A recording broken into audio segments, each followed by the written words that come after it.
Amerika Serikat memberikan tenggat waktu terakhir agar Iran membuka kembali Selat Hormuz. Namun, Iran belum memberikan sinyal akan turuti permintaan Amerika Serikat. Dan berikut cuplikan dialog dengan pengamat Timur Tengah Hasibullah Satrawi.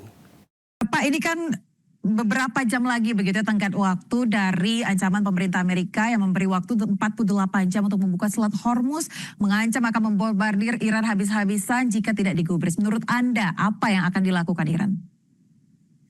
Ya, saya rasa memang masyarakat dunia ataupun pihak-pihak yang mengikuti perkembangan perang ini sekarang dalam cemas-cemas cemas-cemas tinggi di dalam mengikuti waktu demi waktu, terutama tidak lebih dari 20 jam ke depan. Karena kalau kita hitung secara perbedaan waktu di antara kita dengan Amerika, maka ini kurang lebih jatuh tempo jam 7 pagi besok waktu Indonesia Barat, atau jam 4 besok pagi waktu Mekah, atau jam 8 malam waktu Amerika hari Selasa malam. Jadi selisih waktunya cukup banyak.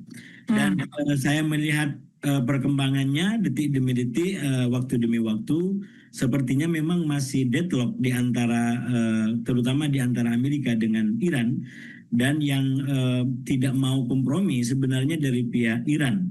Karena sekali lagi kalau dari pihak Amerika, misalkan yang terbaru beberapa media di barat seperti Axios itu memberitakan bahwa kalau seumpamanya memang ada harapan deal, maka kemungkinan Trump masih mau memperpanjang kembali ultimatum. Tapi sekali lagi ini saya memahami sebagai cara Amerika untuk terus merayu, terus mendesak pada waktu yang bersamaan agar Iran mau menerima syarat-syaratnya. Tapi sekali lagi dari pihak Iran itu tidak mau kompromi, bahkan satu derajat sekalipun untuk menerima atau menerima syarat-syarat mereka, atau Amerika tidak mau menerima syarat-syarat daripada Iran.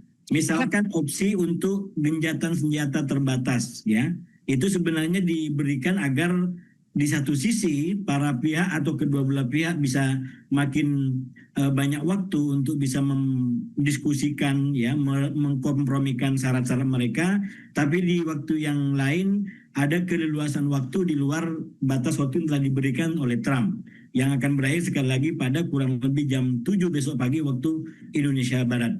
Namun demikian sampai detik ini kurang lebih sudah 4-5 jam lewat dari jam 7 pagi, artinya kurang lebih 19 jam lagi ke depan, belum ada sinyal-sinyal yang positif dari Iran untuk syarat-syarat yang, atau tekanan-tekanan, bukan syarat. Kalau bagi Iran ini adalah tekanan-tekanan yang didiktekan oleh pihak Amerika Serikat.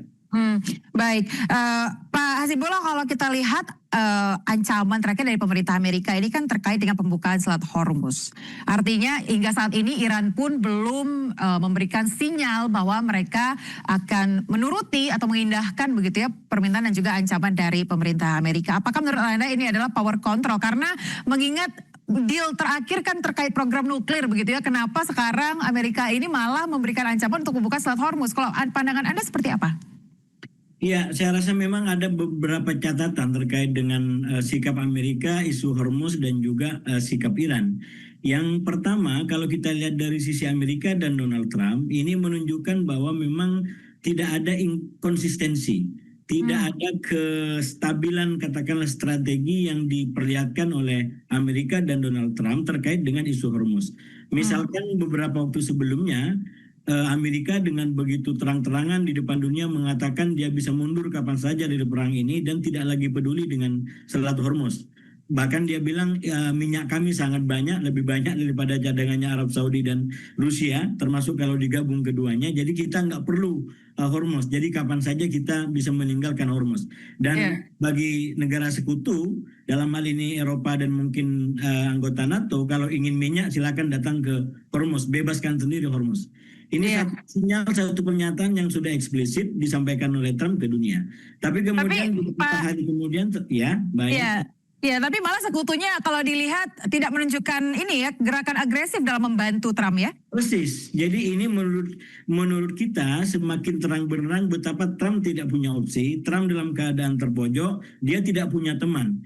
Jadi yang awalnya disebut sebagai America First, justru dia membawa Amerika ke America Alone, yaitu keadaan di mana Amerika tidak lagi punya kawan, ditinggalkan oleh teman-temannya sendiri. Itu satu hal dari sisi Amerika. Dari sisi Iran, saya melihat sekali lagi dari awal Iran itu konsisten.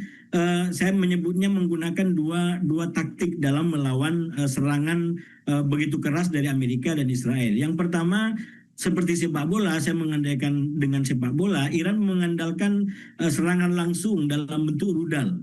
Awalnya cukup terbatas ya, Iran mengimbangi itu, tapi per hari ke-35 kemarin, kurang lebih di jam 840 dalam hitungan saya, justru bola langsung Iran yang selama ini terbatas itu mampu mengungguli apa yang dilakukan oleh Amerika, yaitu dengan keberhasilan Iran menembak jatuh pesawat-pesawat tempur yang canggih punya Amerika. Bahkan satu pilotnya sempat ada di Iran dan sekarang menjadi kayak semacam perang narasi antara apakah pilotnya berhasil diselamatkan. Kalau Iran mengatakan bahwa operasi itu adalah gagal, tapi saya mendugai dengan berbagai macam sumber yang ada bahwa pilot itu berhasil diselamatkan oleh Amerika, tapi Amerika harus bayar mahal dengan banyaknya pesawatnya yang jatuh dan mungkin juga korban-korban meninggal akibat penyelamatan itu. Baik. Sekali lagi ini bola lambung yang selama ini konsisten digunakan oleh Amerika dan oleh Iran dan belakangan justru cukup unggul. Nah, yang dari awal sangat spektakuler menurut saya tekanannya kepada Iran yaitu serangan melalui dua sayap, terutama sayap Hormuz dan negara-negara Arab Teluk terkait dengan isu minyak dan energi.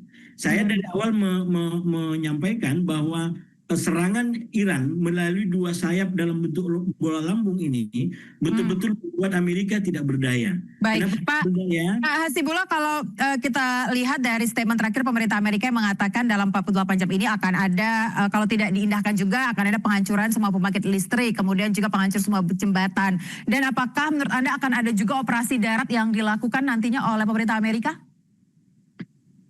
Agak susah membacanya karena Trump orang yang identitasnya adalah karakternya adalah yang tidak konsisten tadi.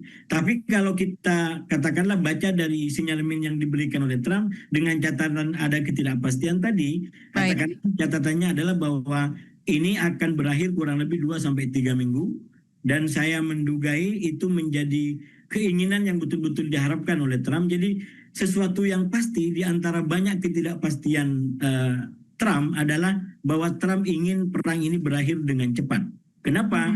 Karena kalau makin lama perang ini makin merugikan Trump, terutama karena Trump sebentar lagi akan menghadapi pemilu sela di Amerika. Yang itu mau tidak mau dia harus segera menyelesaikan isu Iran ini dan kalau bisa digunakan sebagai bahan kampanye bahwa dia menjadi pahlawan, dia memenangi segala macam perang ini. Tapi persoalannya situasi lapangan tidak menunjukkan klaim Trump.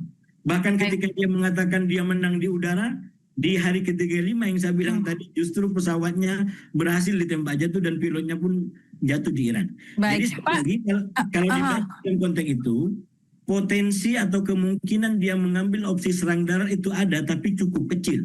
Kalau dia ambil opsi serangan darat, maka berarti deadline 2 sampai 3 minggu itu tidak akan terjadi. Karena sekali lagi ketika dia turun ke darat maka dia akan menghadapi tantangan lebih besar baik itu tentara ataupun lapangan Iran yang sama sekali berbeda dengan negara-negara yang selama ini telah dijadikan medan tempur oleh tentara Amerika.